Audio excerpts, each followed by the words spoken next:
Hello, my name is Gavin Newlands and I'm going to talk through the contact penetration check tree in Oasys Primer. First, to summarize contact checking in Oasys Primer. So the contact checking in Primer is comprehensive. So we try to replicate as closely as possible how contacts work in LS-DYNA, so we can tell you accurately the status of penetrations that exist in your model. And we also have powerful penetration fixing tools to automatically fix those issues. So prior to Oasys 19, if you wanted to look at a summary of all the penetrations that exist in your model, you could use the Summarize All button and get a listing of contacts in the model and the penetrations that existed in each. So this was useful, but lacked the ability to dive into that data and investigate further.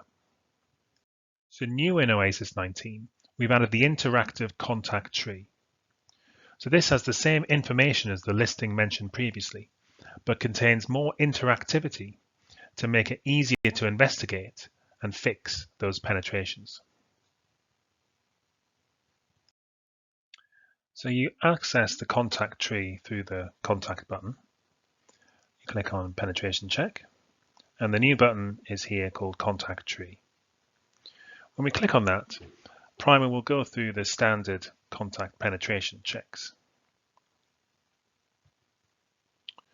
Once it's gone through that, you'll get the tree.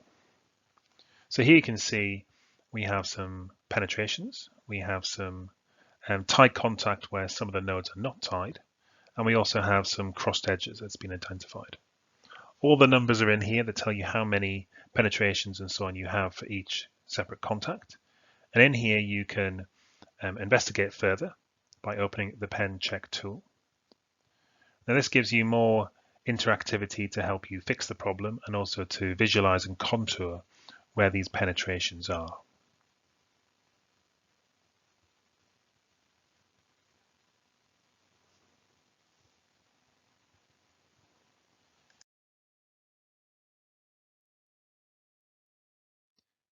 Thank you.